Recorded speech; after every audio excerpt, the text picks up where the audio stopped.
This video is brought to you by Brilliant, a problem-solving based website and app with a hands-on approach. It's January, so make a resolution to improve your STEM skills this year at brilliant.org/biographics. More on them in a bit.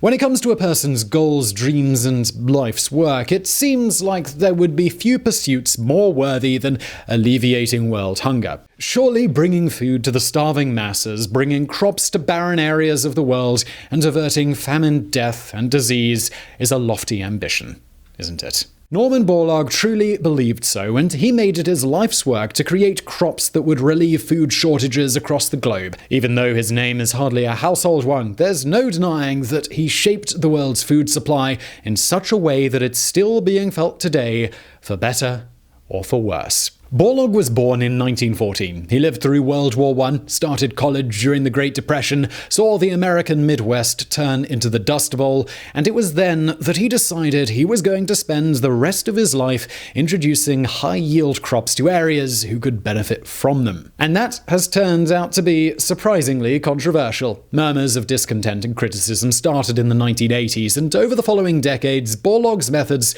would come under an ever-increasing amount of scrutiny. He remained resolute, though, and the world, well, whether it benefited from his work or was infinitely hurt by it, is still up for debate.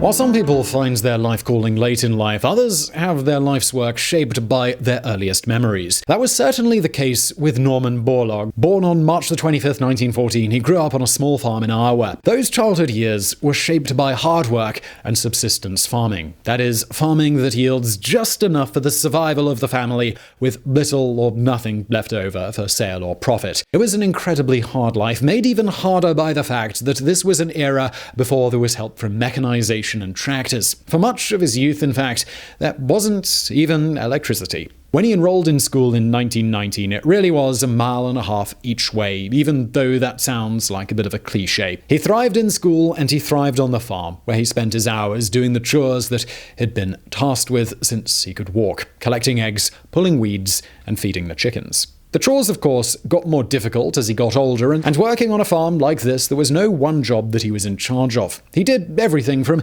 caring for the animals to separating cream from the milk. And when times were particularly harsh and during outbreaks of influenza that would kill several family friends, he would carry hot soup to neighbors who had been quarantined in their homes. Living through that sort of hardship undoubtedly gives a young boy a complete appreciation for struggles. In Borlaug's case, he would become determined to alleviate them for others. With little time for extracurricular activities, it may have seemed like a young Borlaug would grow up to take over the family farm and follow in his father's footsteps. But one person changed those plans. His 7th grade teacher, who was also his cousin, recommended he be sent to high school.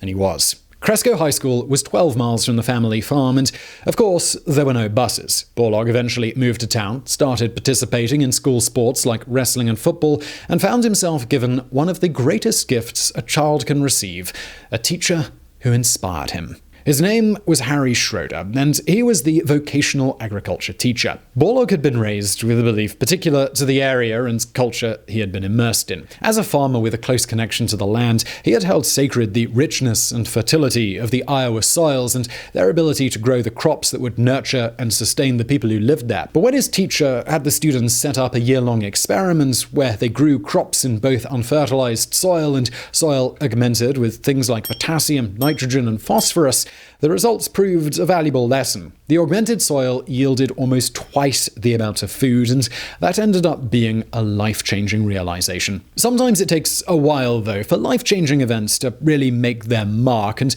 Borlaug initially flunked the entrance exam into the University of Minnesota. Clearly not one to shy away from hard work, he enrolled in a junior college and ultimately graduated from U of M's College of Agriculture with a degree in forestry.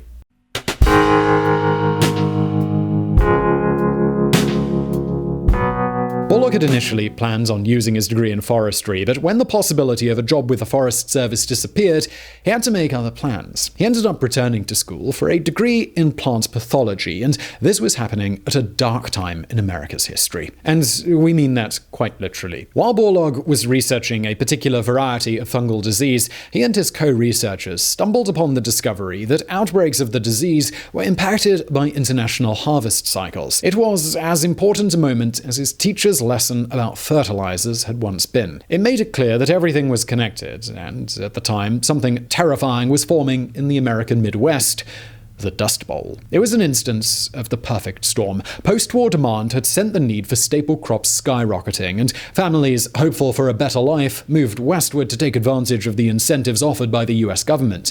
But that boom was followed by the Great Depression. Crop prices crumbled, and those once optimistic families were suddenly finding themselves unable to make ends meet. They needed more crops to sell, plowed more and more land, and when drought came along with the 1930s, that land no longer had native grasses to protect it from erosion. Valuable topsoil was swept away in massive dust storms called black blizzards, darkening the skies for days at a time. Dust and dirt from the Great Plains of the Midwest was dumped along the eastern seaboard and even covered ships in the Atlantic. It got everywhere. It crept into homes and into the lungs of humans and animals alike, sickening those that it didn't kill. Borlaug watched all of this and was horrified by what he saw going on around him.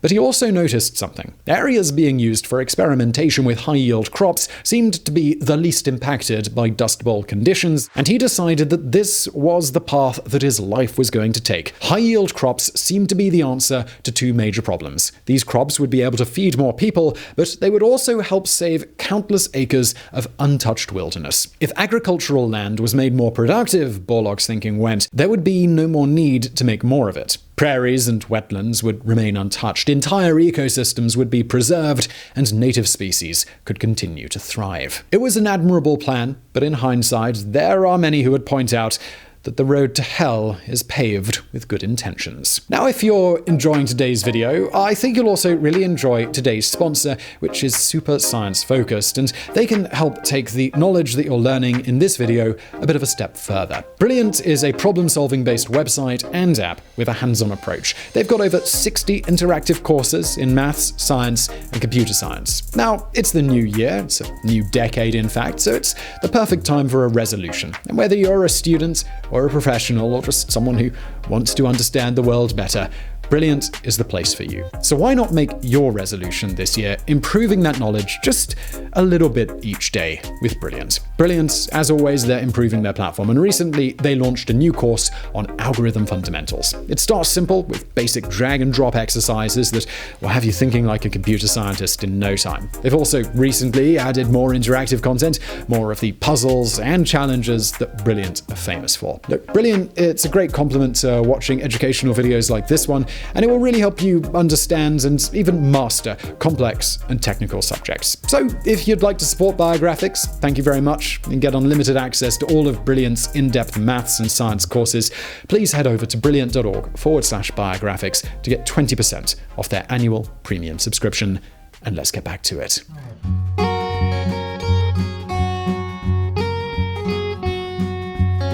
Wheat has been a staple crop for somewhere around 10,000 years, and it's changed quite a bit with the guidance of generations of farmers.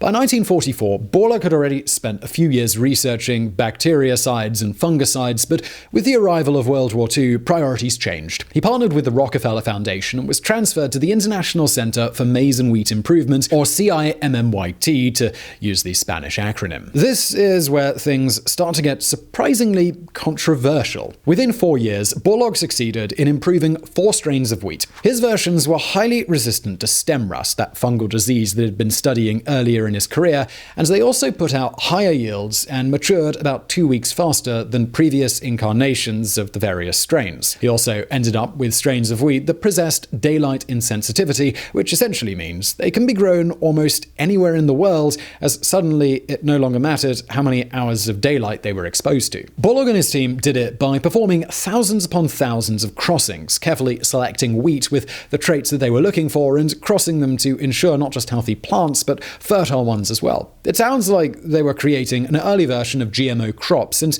well, they sort of were. They weren't actually altering DNA, though. They were instead selecting plants based purely on an individual stalk's, say, strength or yield. It's worth noting, though, that journals like Nature do consider him one of the early pioneers of the movement, and his family has spoken out about the damage done by the anti-GMO sentiment that is sometimes present in the world. The technology Borlaug and his team worked with was nothing along the lines of what we have today, but by 1954, they had their miracle seeds. They were the opposite of what most people might expect, envisioning wide, sprawling fields of tall, slender stalks of wheat. Borlaug's miracle wheat was based around dwarf wheat, which is brilliant for a few reasons. The shorter the wheat stalk is, the less energy and fewer nutrients go into growing an inedible stalk that just goes to waste. The short stalks are stouter, which means they don't bend under the weight of their kernels, and there's less competition for sunlight. As with most things that sound too good to be true, there was a catch. These high-yield dwarf seeds required more water than standard wheat, as well as needing a ton of fertilizer to reach their full potential. Borlaug campaigned heavily for the use of organic fertilizers with his crops, but getting that much organic fertilizer meant raising more livestock, which would consume the crops that were being grown. It was just a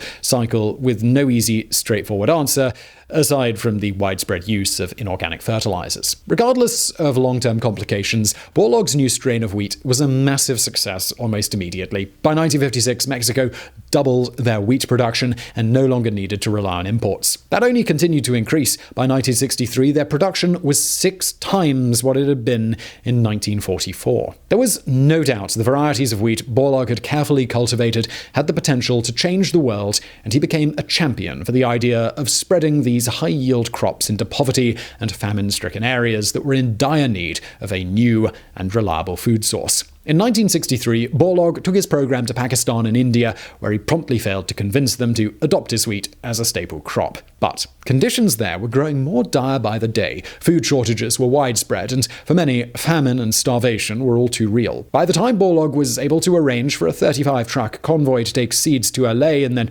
load them on a ship bound for India, war had broken out. One more obstacle for him to overcome. When they received the first shipment and planted their first fields, they did so while working a stone's throw from artillery fire, and that had to be absolutely terrifying. Delays meant the crop didn't get planted in time, but even so, crop yields rose, mass starvation was averted, and by the mid-1970s, both India and Pakistan were self-sufficient when it came to wheat production. Borlaug was credited with saving hundreds of millions of lives and averting a major famine. At the same time, his high-yield crops spread even further, introduced to countries like Iraq, Afghanistan, Iran, Lebanon, and Egypt. As Borlaug's wheat strains started to grow and bellies started being filled, he was awarded the Nobel Peace Prize. It was 1970, and Borlaug's world had come full circle. While his roots were firmly planted in America's heartland, his parents had hailed from Norway, a country they had left due to extreme food shortages. Borlaug had set out to solve that problem, and well, it seemed as though he had. By the 1980s, Borlaug had expanded his program to bring not just high-yield crops to Africa, but crop science education as well. He shouldered a huge burden, removing malnutrition and poverty from towns and villages across Africa. Here, he was mostly successful with the development of a high-nutrition strain of corn called quality protein maize. But much to Borlaug's outrage, he suddenly found himself fighting an uphill battle in the 1980s. Lobbyists were suddenly attacking his largest supporters, including the Ford Foundation and the World Bank. Because his high-yield crops relied heavily on inorganic fertilizers, environmental lobbyists started putting on the pressure. The Green parties of various European countries started leaning on their governments too, appealing for an end to the export of fertilizer to Africa. For the most part, the governments listened. For Borlaug, it was clearly a case of the elite deciding what was best for the poor and the starving. He didn't mince words, saying of the lobbyists, they've never experienced the physical sensation of hunger. They do their lobbying from comfortable office suites in Washington or Brussels. If they lived just 1 month amid the misery of the developing world, as I have for 50 years, they'd be crying out for tractors and fertilizers and irrigation canals and be outraged that fashionable elitists back home were trying to deny them these things. Fortunately for Borlaug, it wasn't a battle he needed to fight alone. By 1984, he had fallen in with two unlikely allies. The first was former American President Jimmy Carter.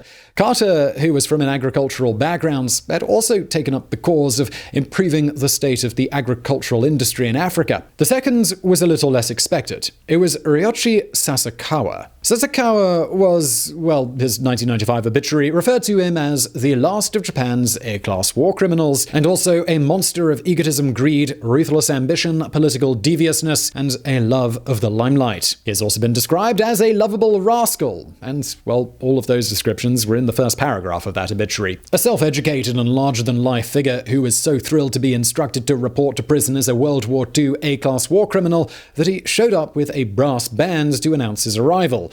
He was certainly colourful then. His tale is one of illicit love affairs and illegitimate children, of treasure hunting and a gambling empire, and, in 1982, a collapse while attending a geisha party. Then, 84 years old, it was another 4 years before he had an apparent change of heart. Where he had once founded Japan's ultranationalist People's Party and fashioned himself in the style of his heroes Hitler and Mussolini, he now founded the Sasakawa Peace Foundation. Through his foundation, he funneled an insane amount of money into education and various other benevolent charities. Sure, it was in an attempt to snag a Nobel Prize, but, I mean, it's the thought that counts, right? It would be impossible to imagine a figure more different than Borlaug, the quintessential Midwestern farmer, humanitarian, and mastermind of all things agricultural. But somehow, proving that sometimes truth really is stranger than fiction, they formed a partnership. Sasakawa had been reportedly shocked that Borlaug, who held the Nobel Prize he so desired for himself, had been denied funding for his philanthropic work in Africa. So Sasakawa gave him a call. Borlaug hesitated at first, and not because of the rather shady nature of his newfound benefactor. He was 71 by this time, and Sasakawa convinced him to kick off his projects by simply saying, "I'm 15 years older than you, so I guess we should have started yesterday." Sasakawa and Borlaug, with Jimmy Carter along to round out this truly strange trio, headed to Africa. They selected the locations for their projects, which included Ethiopia, Nigeria, Ghana, and Tanzania. And it wasn't long before the production of staple crops like wheat, corn, and sorghum skyrocketed.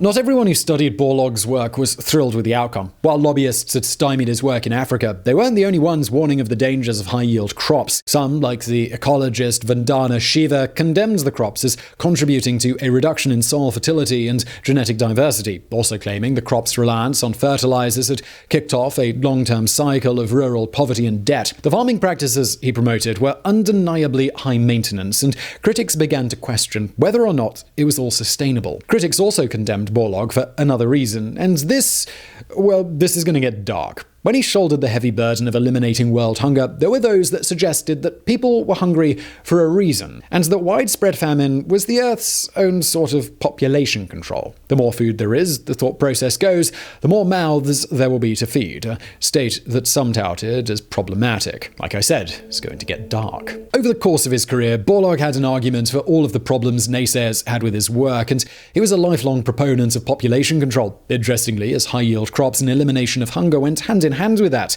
When he was growing up on a subsistence farm during the hardships of wartime and economic depression, families tended to have handfuls of children. They were needed to work the farm after all, just as he and his siblings did. And it was sort of assumed that not all of a family's children were going to survive. He knew that firsthand too, burying his baby sister when he was just a boy. It was an Indian diplomat named Karan Singh who made the comment, "Development is the best contraceptive," and the statistics support that idea. When food is plentiful and when high-yield crops are put in place, societies tend to have lower death rates and, in turn, lower birth rates. It both seems counterintuitive, and it makes sense at the same time, and it was precisely these types of arguments that Borlaug often found himself embroiled in. Still, in spite of the naysayers and the critics, Borlaug continued his work. In 2003, he visited Uganda and noticed that there was an outbreak of a new type of wheat stem rust disease. This was the very disease that he had started out surveying decades before. Thanks to his vigilance, the USDA and the University of Minnesota confirmed the outbreak and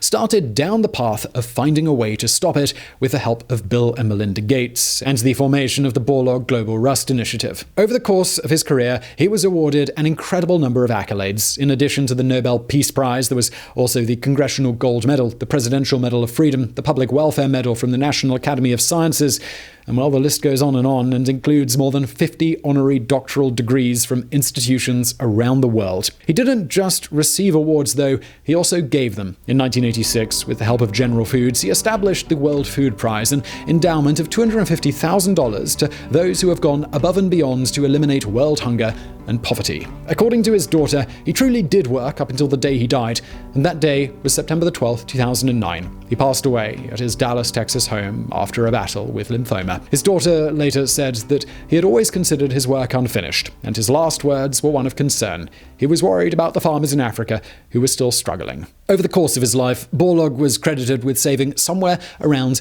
1 billion lives with his Green Revolution, and even said himself, "There are no miracles in agricultural production," although the families he saved with his high-yield crops might have a different opinion. But long-term, things are a little less clear. When food riots broke out among the starving in 2008, Borlaug's wheat strains covered about 80 million hectares of the planet's surface. The problem was the same. People were multiplying too fast for the food supply. Those touched by the Green Revolution in Asia were feeling something else. Farms were consolidated into the hands of the rich. The toll of these high-maintenance crops was starting to show. Dams were built, waters were drying up, and those that were still running contained high amounts of the same fertilizers required for getting those high yields. His efforts in Africa faced roadblocks that have proved all but insurmountable. A lack of infrastructure made getting the massive amount of fertilizer to the farmlands difficult, and irrigation was another challenge. But back in 1970, when he accepted his Nobel Prize, Borlaug seemed to know that these challenges were not going to go away easily. He said, "It is true that the tide of the battle against hunger has changed for the better, but ebb tide could soon set in if we become complacent. Civilization, as it is known today, could not have evolved, nor can it survive, without an adequate food supply. The first essential component of social justice is adequate food for all mankind." So I really hope you found that video interesting. If you did, please do hit that thumbs up button below. And do not forget to subscribe. We got brand new videos just like this about 4 times a week. So hit that notification bell. You'll find out about all of those. Also, please do check out our fantastic sponsor, Brilliant. They're linked to below. And thank you for watching.